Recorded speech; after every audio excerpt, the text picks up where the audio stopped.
तो हॅलो मीनाक्षी, कसं वाटलं? आणि आपला आत्ताचा जो सेशन झाला, तुमचा फायनान्शियल क्लॅरिटी झाली, कसं वाटलं तुम्हाला? आणि तुम्ही एकूण तर तुम्ही कुठून आलात, कुठून मला कनेक्शन भेटलं, तर सांगा मला तुमच्याबद्दल. मला हे फेसबुकवरून मराठी उद्योजकाच्या ग्रुपमधून मिळालेला कॉन्टॅक्ट. आणि त्यांनी माझे फायनान्शियल गोल्स वगैरे जे आहेत ते माझ्याकडे नव्हते सुद्धा, की एवढं मला करावं लागणार आहे किंवा अर्न करावं लागेल किंवा मी एवढी लो ह्याच्यामध्ये गेले आहे. त्याच्यामध्ये मला ती क्लिअरिटी मिळाली आणि ह्याच्या पुढे ते कसं फुलफिल करायचं हे याच्यातून मला समजलेलं आहे. Okay okay, great. आणि कसं वाटतं म्हणजे आता तुम्हाला कसं बरं वाटतंय थोडंसं? आता तुम्हाला एक दिशा हो. भेटते. हो. ही लोकांना मदत करेल, दुसऱ्या लोकांना.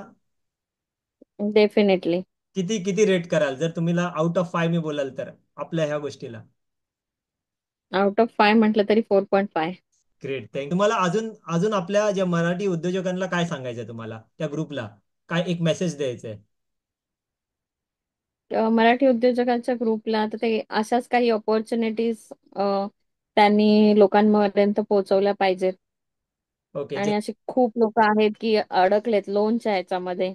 लोन्स आहेत, कोणाकडे एकच हा, इन्कम लोन्स सोर्सेस आहेत. आहेत. अर्निंग प्रोसेस नाहीये, सोर्सेस नाहीयेत, इन्कम सोर्स नाहीयेत. तर लोकांना एज्युकेट करणं गरजेचं आहे. गरजेचं आहे. तर थँक्यू. Thank you very much. आणि आय होप की तुमचं काहीतरी हेल्प केलं आणि हे माझा बोलतात नाही, ही मला अपॉर्च्युनिटी भेटली. तर thank you very very much Meenakshi.